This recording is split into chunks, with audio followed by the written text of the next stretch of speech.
Hi, Anuj. Hi, King. How are you doing? Hi, so good to see you. Yeah, same here. Yeah, so you're going to give us something very exciting and interesting to excited everyone, right? Now is your Yes. Let me jump to my presentation so that. Think I will shut down my camera. My head and Anuj said look the same. So viewers will be confused. Sure. Okay. Is the screen visible? The Yes, slides yes. that I'm showing? Okay. Thank you. And so, yeah, I think I'll be able to do this in the next 20 minutes or so. Sorry? Quick introduction about you. I said a quick, very quick introduction. Okay. Okay. So, yeah, I'm a design thinker and entrepreneur. Uh, with 27, 28 years of experience overall. I've traveled the world across the globe and worked at many places, different cultures, different environments, and happy to be here to talk about building the next generation of entrepreneurs. Right, so that's what I'm looking forward to, and that's also the topic of this session for me. And I look forward to collaborating, interacting with not just students, but parents, educators, and universities across the globe. Yeah. So let's take this journey forward, right, after this presentation. So yeah, that's briefly about myself, and let's get into something that is I'm passionate about. Yeah. So I'm briefly going to talk about four things here. So in order to build a next gen of entrepreneurs, particularly young generation that I'm already seeing here, right, in this gift sessions. So first topic is how do we really incorporate entrepreneurship into the school or college education. Then we look at how do we create an entrepreneurial ecosystem to support entrepreneurship. Then encouraging innovation and creativity and what we can do to promote entrepreneurship very early in students. And also a few skills, although there is a lot that everyone needs to learn.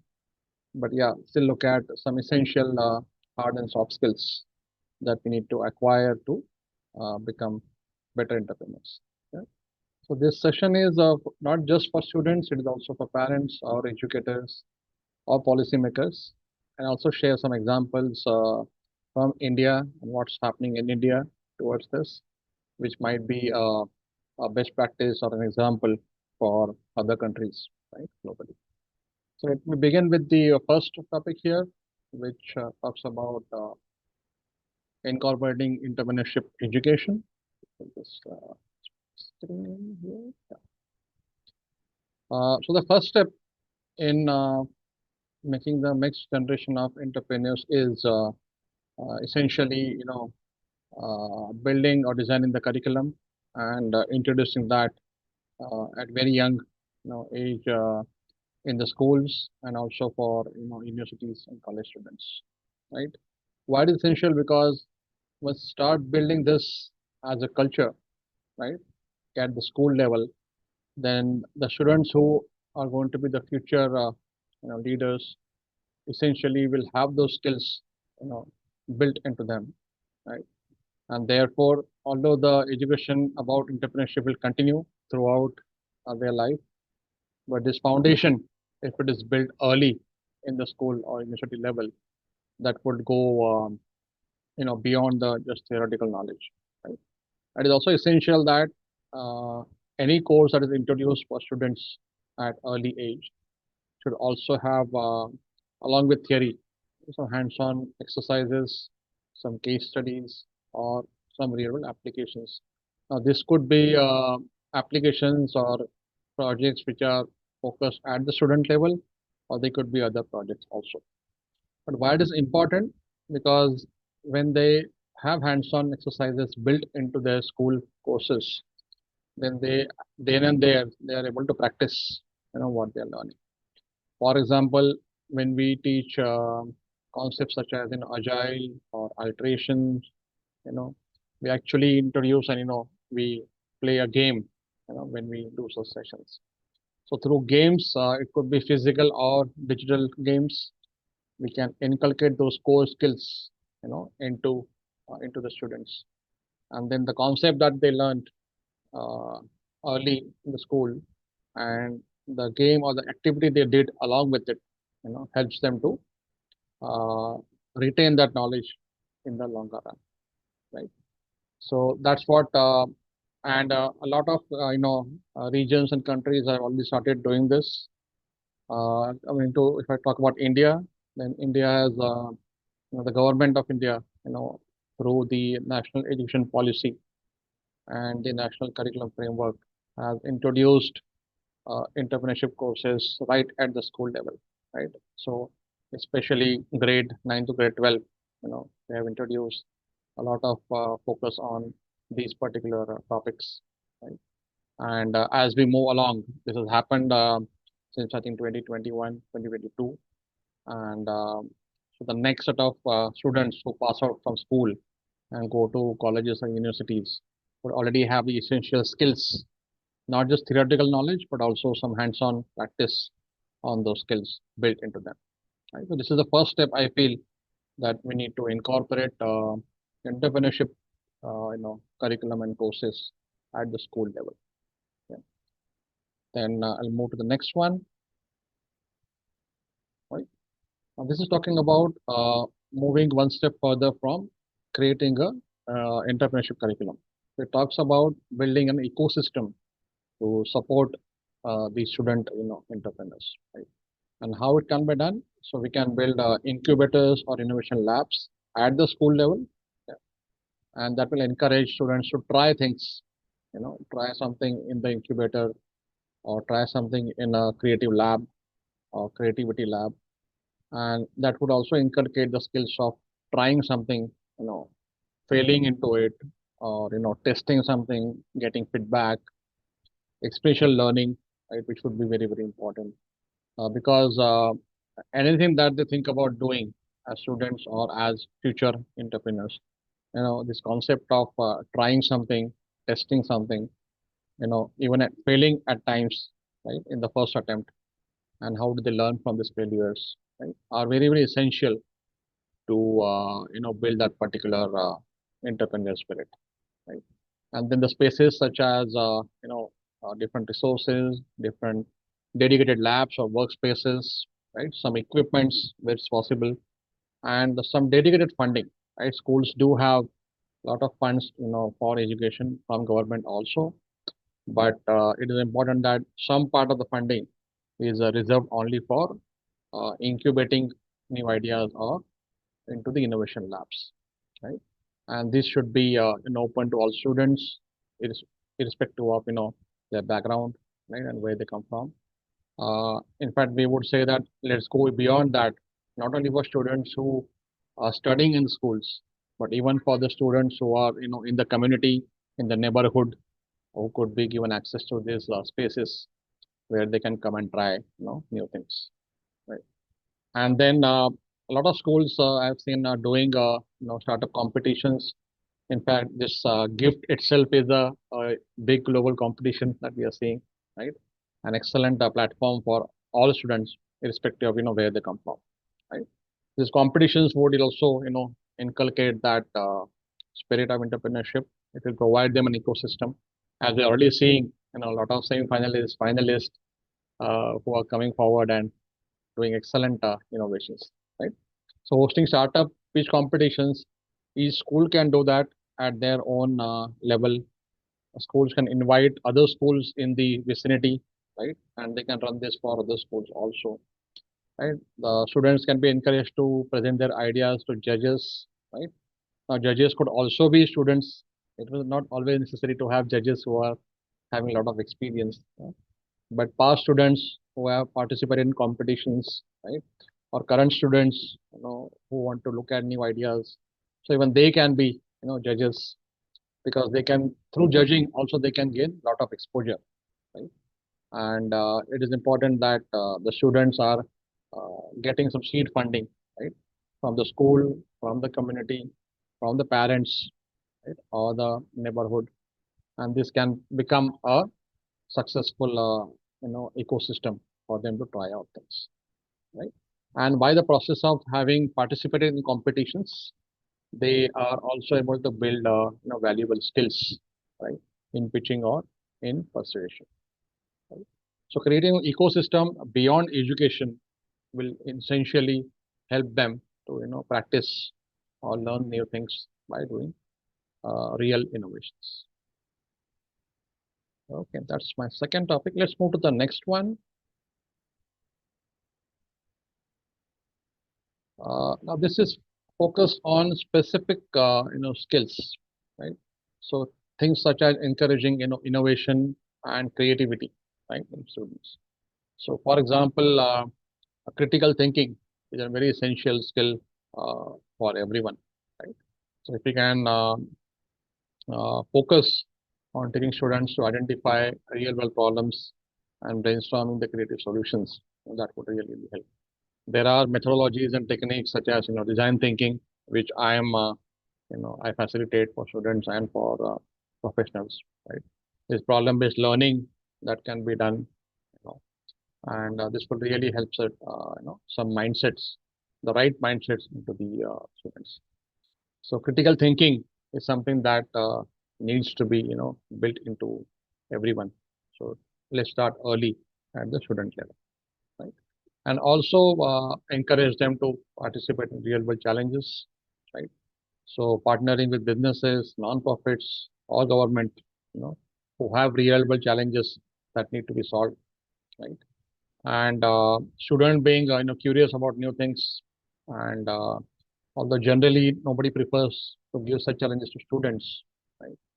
But they bring in a different perspective to solving problems. At times, I have seen youngsters and students, find very, very innovative solutions, right, to big problems, right, which generally people with experience are not really able to think about, right, because the experience and everything brings biases, right, so they are not really neutral or open to trying new things.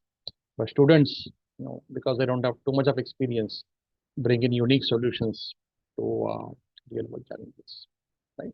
And this also instills relevance and practicality into their entrepreneurial ventures in the future. Again, if I talk about such activities in India, it's one of the world's biggest hackathon. It's called Smart India Hackathon that the government of India runs, and you'll be surprised to know that the real business and government challenges, are picked up from organizations and government, departments, and those real problems are shared with students. And through this hackathon competition, they build amazing solutions. So I've also been a mentor and a judge for SIH in India for the last 3 years, right? And I have seen this happening, right, where students are encouraged to participate in real world challenges and build great solutions, right? And this is now expanding. More students are participating in this, and this happens in both online and offline mode. And I mean, great example. I'm sure other countries, regions are also doing similar things.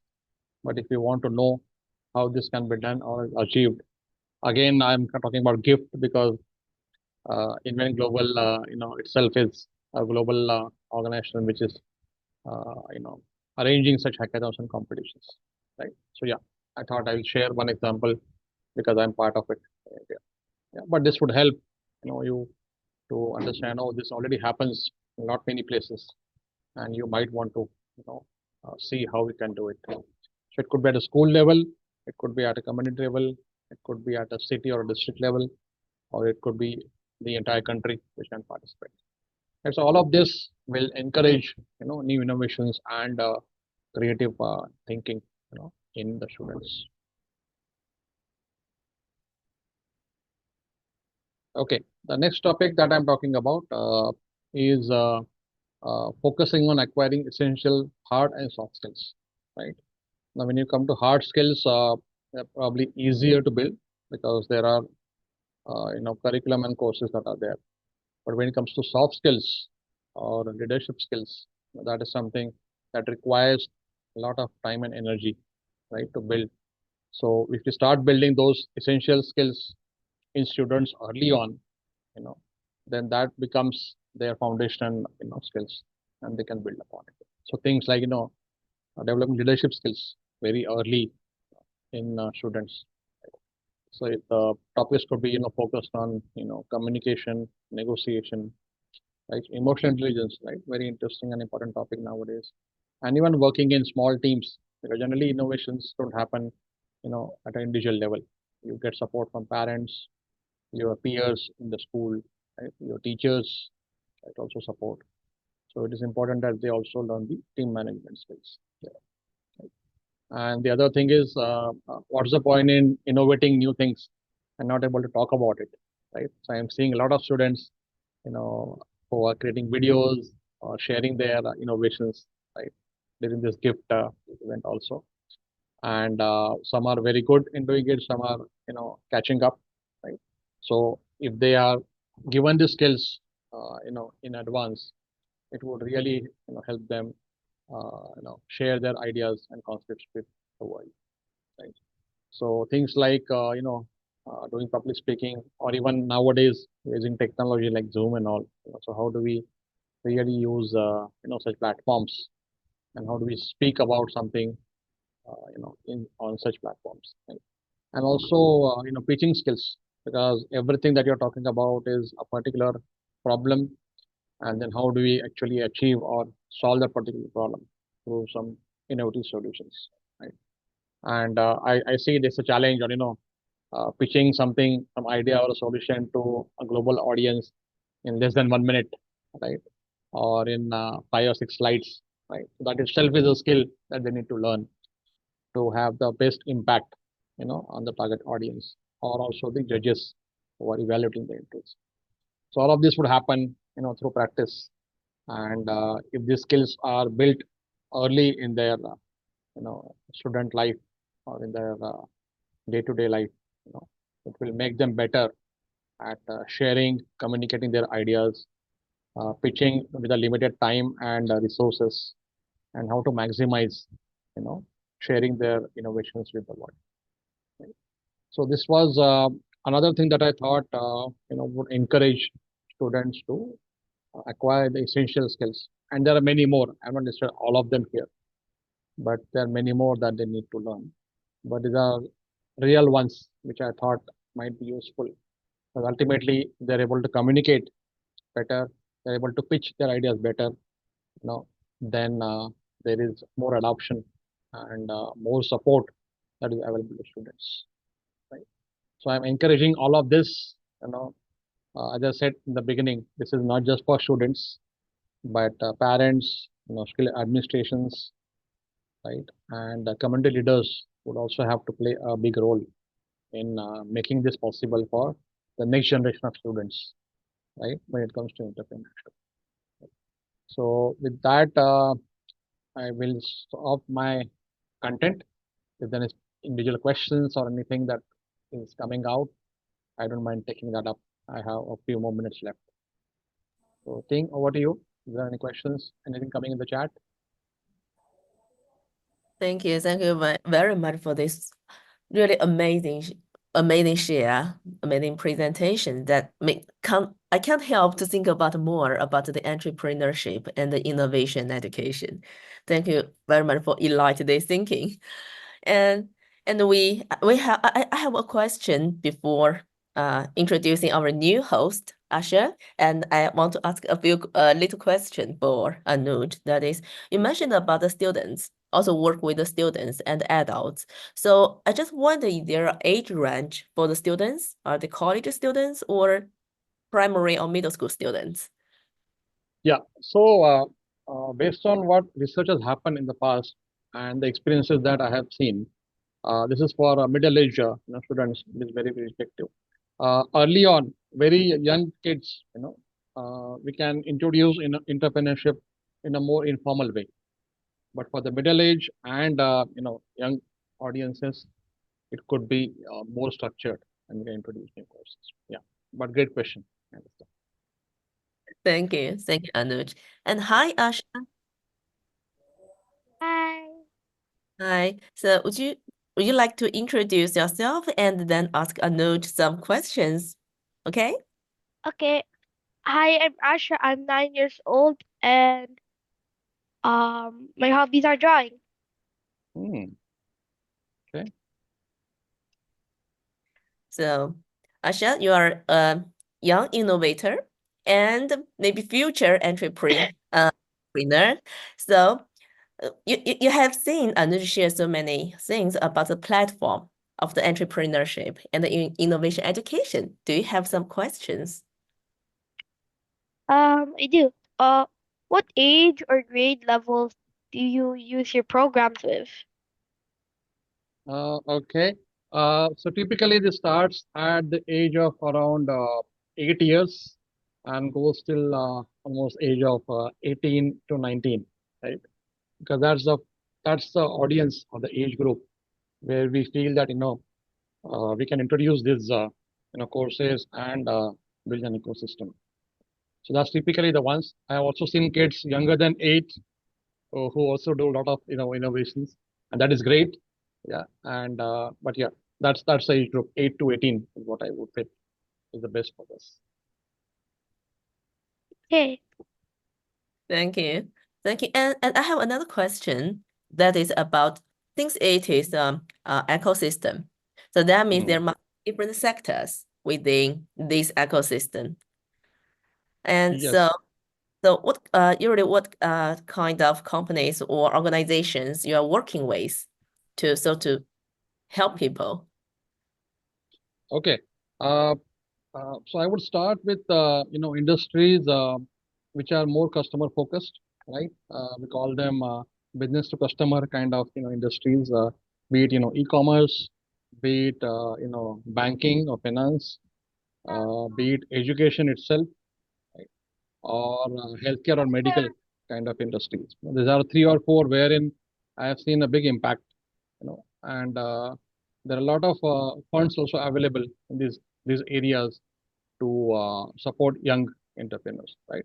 But as I said, this is just based on my experience. I'm sure this applies to any industry, right? But yeah, and I've also seen because I've seen some entries that have come in right in the gift competition of the event, and these are very early prototypes and solutions that eventually would be picked up by different industries, and they will be built into large scale solutions, right? So although I mentioned a few industries, but yeah, it doesn't limit the students from innovating and finding those skills. Hope that answers. Yeah. Thank you. And Anand seems to have quite a lot of questions. Oh yes, And I think me and Anuj are in the same boat in the same country. Right. Good, Right. good to see that. And I was just texting Ting that I will have to step out and get into the this thing. It was basically the Startup India Hackathon. I am one of the lead evaluators.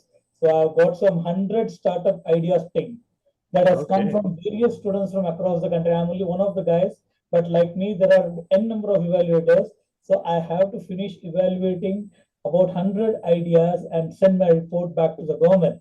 So that is one of those things that I'm supposed to do. And it would be really nice to see. I mean, what Anuj has said is similar to what we are working on different areas across the country. And Anuj, to just let you know, we are trying to create a big gift in India itself. And Okay. the whole idea of the gift event is going to be to make it more accessible to various parts of the country, and also to host a national level gift competition. And since you work directly with the MOE, I wanted to see how we could bring the MOE into this entire thing and see what can be done.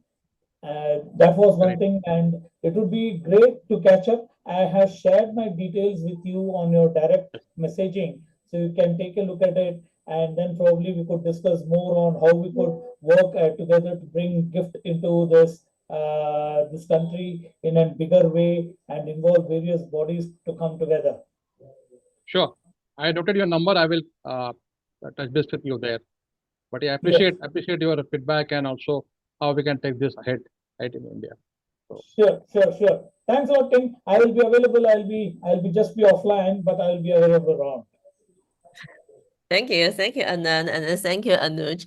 And so, if people want to contact you, because maybe not only in India but also in different other countries, they want to contact you, or if they want to get work with you or cooperate with you, then what would be a better way for them to reach you? Yeah, I think email is the best way, right? Or I'm there on LinkedIn. Yeah, so I can, if you want, I can share the link here in the chat, and if that helps, you can share it across. Yeah. So, Yeah, so it would be nice that if you can share that through the chat to everyone, so that both audience at YouTube and this of course this webinar can also get the contact information of you. yeah, I will share it here right away.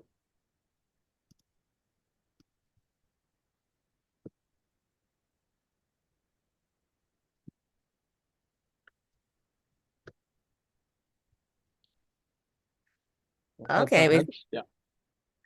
thank you very much, and thank you very much for sharing the exciting concept of ecosystem and the innovation education, how it does it. That make me, I will definitely try to use the same way and to do my business in China. That really helps. Sure, Thank you. I will. And Thank you. thank you. Appreciate that. Thank you. And looking forward to more about their sharings in coming gift. That is 6 months later, we will have another gift and hope to hear more from you. Right. Thank you very much for joining. Thank you.